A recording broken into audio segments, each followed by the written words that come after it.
Hello everyone. सो आज के इस वीडियो लेक्चर में हम पढ़ेंगे कि हम कैसे एनएमआर के सिग्नल को डिटरमाइन कर सकते हैं। यानी हमें कोई भी एक मॉलिक्यूल दिया गया है और हमें डिटरमाइन करना है कि उसके अंदर कितने नंबर ऑफ़ सिग्नल्स प्रेजेंट हैं। तो ठीक है, आज हम इसके बारे में स्टडी करेंगे। तो उससे पहले हम इसका थ्योरी पार्ट देख लेते हैं कि कैसे इसके अंदर हम डिटरमाइन करने के क्या क्या पॉइंट्स हो सकते हैं। So in it mainly we study about proton and it is of two type. जो नंबर ऑफ सिग्नल हम किसका निकालते हैं, प्रोटॉन्स का फाइंड आउट करते हैं, तो प्रोटोन का फाइंड आउट करेंगे। अब यहाँ पर जो प्रोटोन होते हैं वो दो तरह के होते हैं। एक तो होता है केमिकली इक्विवेलेंट प्रोटोन, एक होता है chemically non equivalent proton. Chemically equivalent proton क्या होता है, जो सेम एनएमआर सिग्नल देता है, और केमिकली नॉन इक्विवेलेंट प्रोटोन क्या होता है, जो हमें डिफरेंट एनएमआर सिग्नल्स देते हैं। जैसे एग्जांपल देखो, यहाँ पे एग्जांपल लिया हुआ है CH3 CH2 CH2 CH3। ठीक है, ये हमें कैसे सिग्नल देता है, सेम सिग्नल देगा।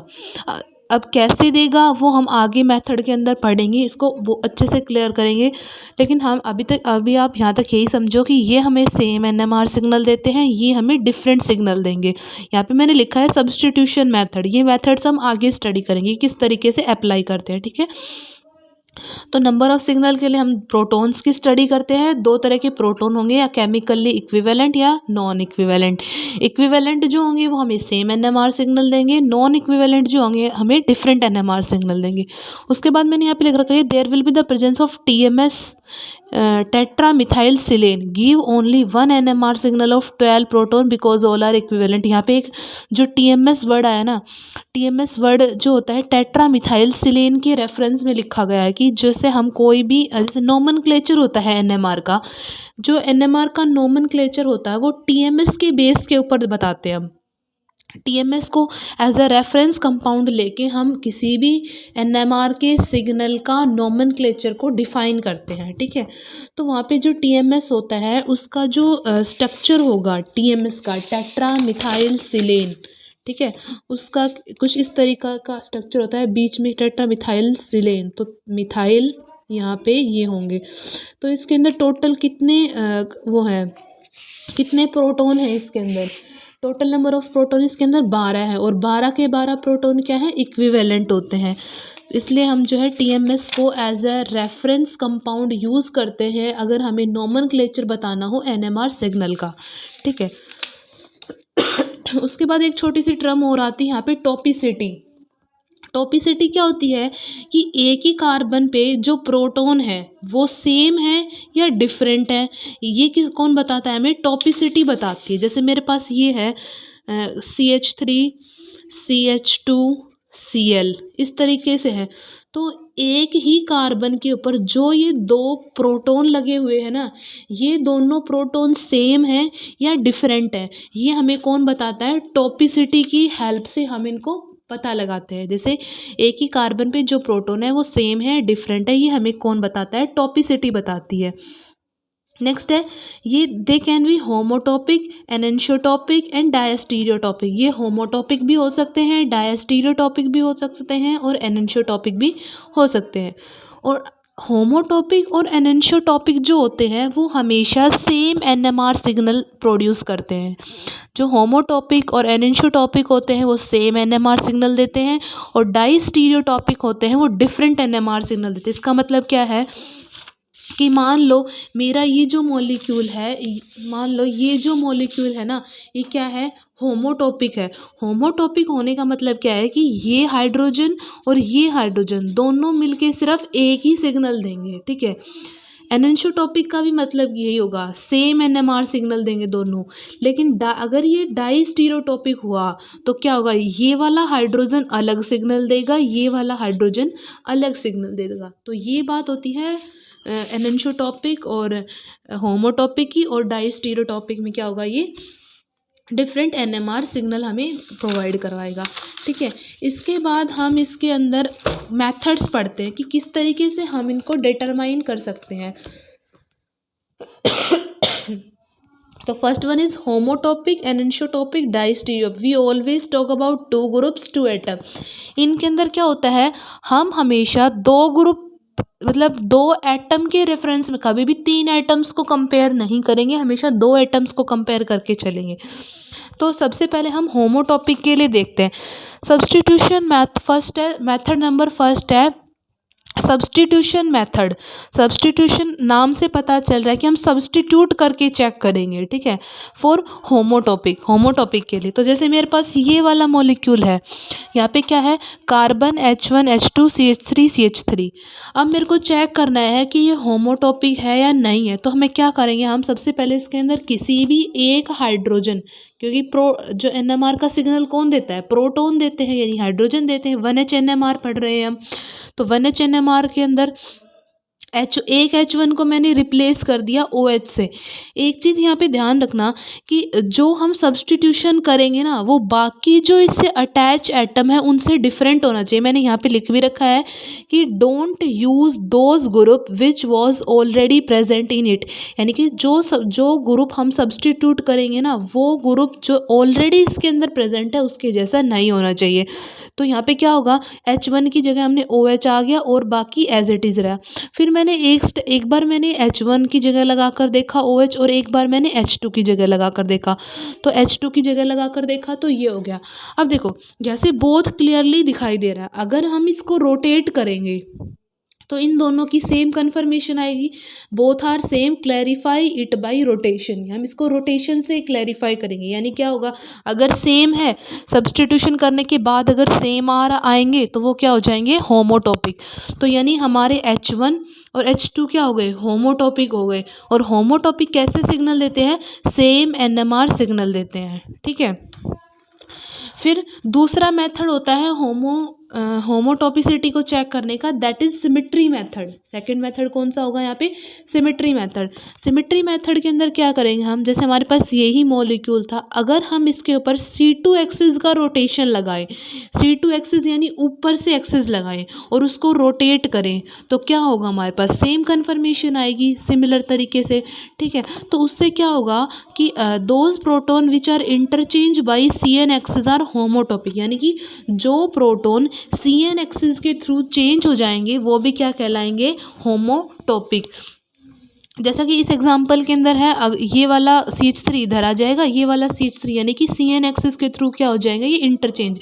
फर्स्ट में हमने सब्स्टिट्यूशन मेथड देखा था, अगर दोनों सेम आ गए रोटेशन के दौरान तो वो क्या होगा, होमोटॉपिक होगा।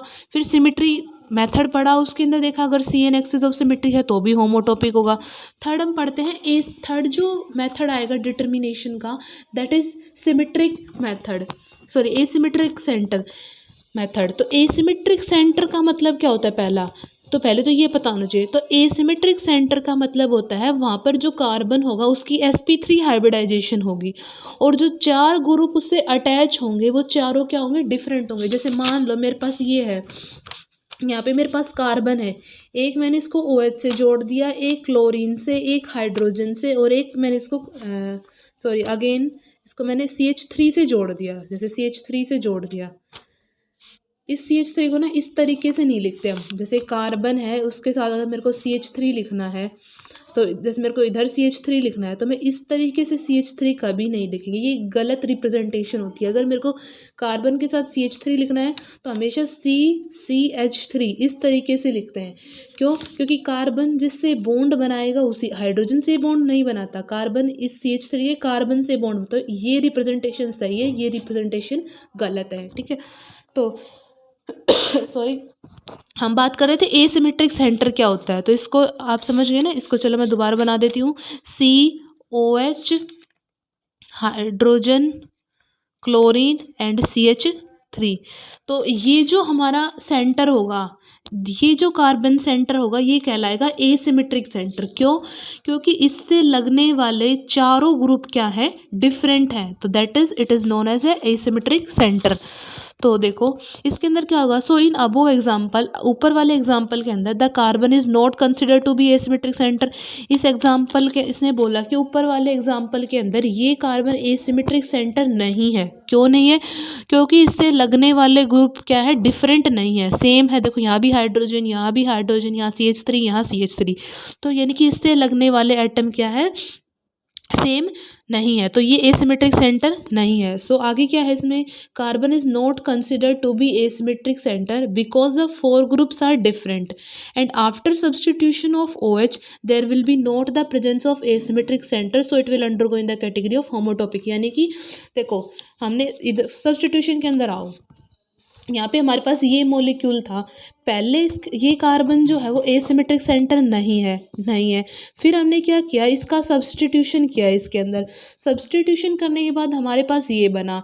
इसके अंदर भी क्या है, यहाँ पे OH है, यहाँ पे H है, ये तो सही है, लेकिन यहाँ CH3, यहाँ CH3, यानी कि सब्सटीट्यूशन से पहले भी एसिमेट्रिक सेंटर नहीं है इसके अंदर और सब्सटीट्यूशन के बाद भी एसिमेट्रिक सेंटर नहीं है इसके अंदर। तो ये क्या हो जाएगा, होमोटॉपिक।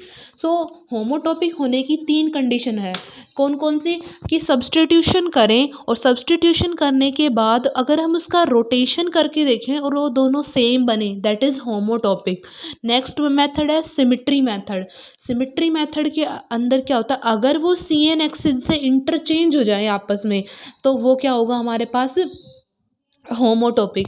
थर्ड हमने पढ़ा एसिमेट्रिक सेंटर, तो यानी कि अगर सब्सटीट्यूशन से पहले भी कोई एसिमेट्रिक सेंटर नहीं है और सब्सटीट्यूशन के बाद भी कोई एसिमेट्रिक सेंटर नहीं है, तो वो हमारा क्या होगा, वो होगा हमारा होमोटॉपिक। ठीक है, ये कंडीशन होमोटॉपिक की है। सिमिलर तरीके से एनेंशियोटॉपिक के अंदर पढ़ेंगे हम, सब्सटीट्यूशन मेथड पढ़ेंगे, सिमेट्री मेथड पढ़ेंगे और लास्ट हमारा जो होता है एसिमेट्रिक मेथड पढ़ेंगे एज इट इज़। एनेंशियोटॉपिक किस किस केस के अंदर हो सकता है, सब्सटीट्यूशन मेथड फॉर एनेंशियोटॉपिक। तो सबसे पहले हम देखते हैं सब्सटीट्यूशन मेथड को, देखते हैं सबसे पहले। तो यहाँ पे सिमिलर तरीके से हमने क्या किया है, यहाँ पे हमने एक मॉलिक्यूल ले लिया CH3C C2H5 H1 अगेन इसके अंदर हमने H1 फर्स्ट टाइम हमने H1 को रिप्लेस किया और मैं फिर से यहाँ पे लिखा है कि don't use those group which already present here, यानी कि जो ग्रुप हम यहाँ पे रिप्लेस करके कोई भी ग्रुप लिख सकते हैं, लेकिन वो ग्रुप इन बाकी ग्रुप से क्या होना चाहिए, डिफरेंट। जैसे यहाँ पे OH लिख दिया, सिमिलर तरीके से H1 की जगह रिप्लेस करके लिख दिया, ये बना। अब H2 की जगह रिप्लेस करके लिख देंगे तो ये वाला बनेगा। तो दोनों के अंदर रिलेशन क्या बनेगा, अब वो चेक करते हैं। इसके अंदर रिलेशन चेक करते हैं, तो देखो रिलेशन क्या होगा कि ये दोनों एक दूसरे की क्या है, मिरर इमेज है। मिरर इमेज कैसे है, अगर मैं इस मॉलिक्यूल के, ये जो मॉलिक्यूल है ना, इस मॉलिक्यूल के बीच में अगर मैं यहाँ मिरर इमेज लगाती हूँ, तो जो H1 देखो हम मिरर इमेज लगाते हैं, तो ये H1 कहाँ है, इधर है। मान लो ये मेरा मिरर है, तो मिरर की दूसरी साइड जो इधर है वो इधर ही आएगा, यानी H1 है तो वो H1 इधर ही आएगा। तो ये H1 इधर आ गया और OH इधर आ गया। तो यानी ये क्या है, एक दूसरे की मिरर इमेज है, बट सुपर इम्पोजेबल नहीं है। सुपर इम्पोजेबल का मतलब क्या, अगर इस मॉलिक्यूल को उठा के एज इट इज़ इस मॉलिक्यूल के ऊपर रखें तो क्या होगा, इनकी ओरिएंटेशन डिफरेंट है। OH इधर है, इसका OH इधर है, यानी कि ये दोनों क्या है, mirror image but not super imposable, यानी कि एक दूसरे की मिरर इमेज तो है बट नॉट सुपर इम्पोजेबल है। अगर मिरर इमेज है और नॉन सुपर इम्पोजेबल है तो ये किसका केस हो गया, एनेंशियोमर का केस हो गया। तो यहाँ पे जो एनेंशियोमर का केस हो गया। और एनेंशियोमर में प्रोटॉन कैसे सिग्नल देते हैं, सेम सिग्नल देते हैं। तो H1 H2 क्या हो गए, एनेंशियोमर हो गए और सेम सिग्नल देंगे। तो ये पहला सब्स्टिट्यूशन मेथड था ये, कि हम उसके अंदर रिलेशन चेक करते हैं कि वो दोनों के अंदर क्या रिलेशंस है। अगर वो एक दूसरे की मिरर इमेज है बट वो नॉन सुपर इम्पोजेबल है तो वो क्या होंगे, एनेंशियोमर होंगे। और एनेंशियोमर जो होते हैं वो भी सेम NMR सिग्नल हमें देते हैं। नेक्स्ट है इसके अंदर सिमिट्री मेथड। सिमिट्री मेथड के अंदर क्या होगा, अगर इसके अंदर प्लेन ऑफ सिमिट्री एग्जिस्ट करेगी और प्लेन ऑफ सिमिट्री से अगर ये रिफ्लेक्ट होगा तो वो क्या होगा, एनेंशियोटॉपिक होगा। जैसे देखो प्लेन ऑफ सिमिट्री क्या होती है, if same group is having then plane of symmetry observe. अगर सेम ग्रुप होते हैं ना तभी प्लेन ऑफ सिमिट्री ऑब्जर्व होती है। प्लेन ऑफ सिमिट्री, प्लेन यानी कि अगर मेरे पास ये पेन है, ठीक है, ये पेन है इस तरीके से, ठीक है, तो मेरे को चेक करना है कि इसके अंदर प्लेन ऑफ सिमिट्री है या नहीं है। तो मैं इसको बीच से अगर जब मैं इसको ब्रेक करती हूँ तो इसका इधर वाला पार्ट भी और इधर वाला पार्ट भी, दोनों पार्ट क्या होने चाहिए, एक दूसरे के सेम होने चाहिए। तो ये क्या कहलाएगा, plane of symmetry. So in above example plane of symmetry is having, तो ऊपर जो एग्जाम्पल है इसके अंदर प्लेन ऑफ सिमेट्री है। In it axis of symmetry are not having, इसके अंदर एक्सिस ऑफ सिमेट्री नहीं है बट प्लेन ऑफ सिमेट्री तो है।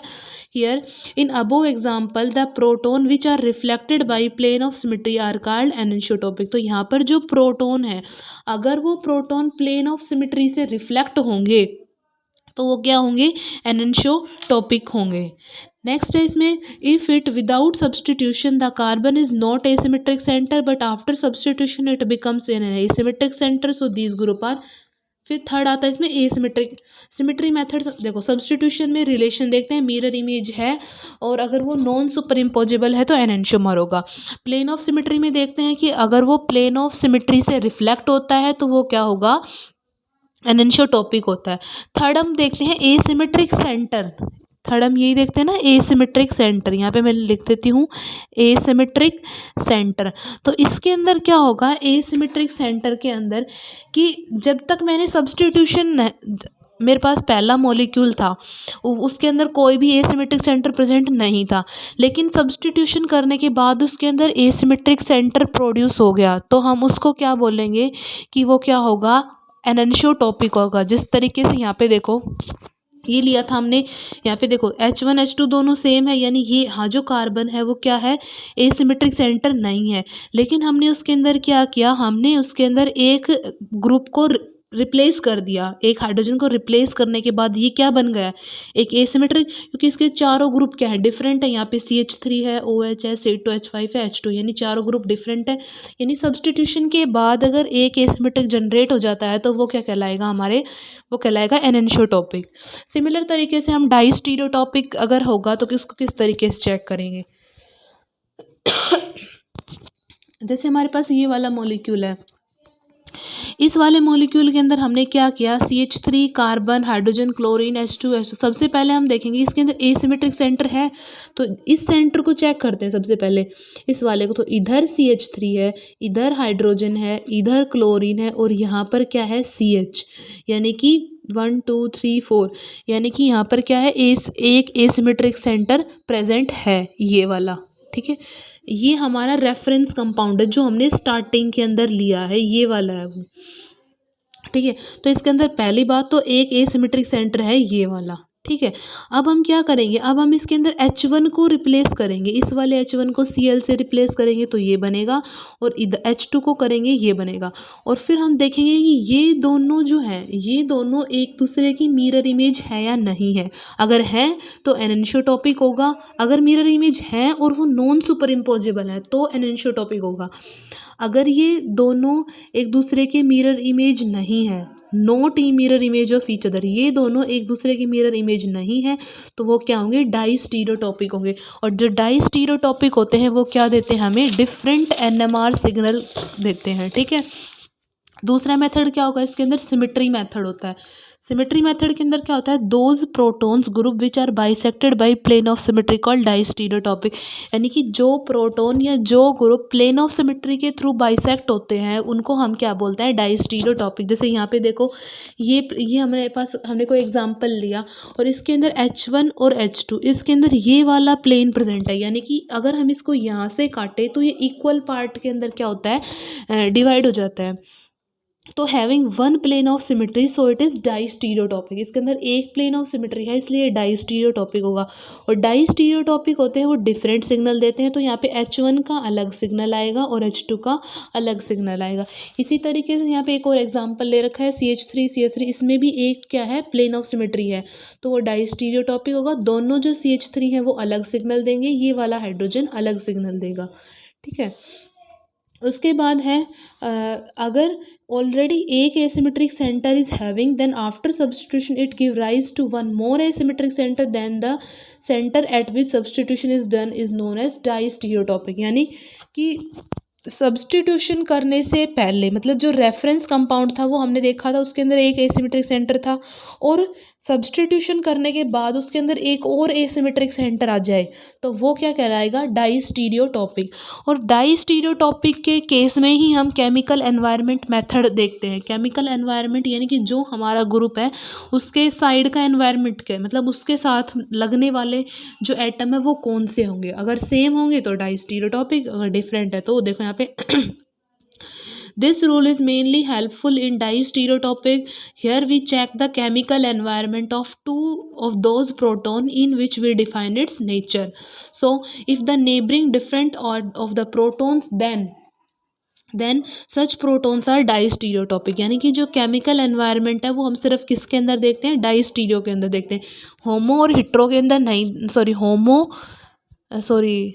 होमोटॉपिक और एनेंशियोटॉपिक के अंदर नहीं देखते, क्योंकि वहाँ पे सेम एनएमआर सिग्नल देते हैं, सेम प्रोटोन जो सेम एनएमआर सिग्नल देते हैं, और डाइस्टीरियोटॉपिक के अंदर डिफरेंट एनएमआर सिग्नल।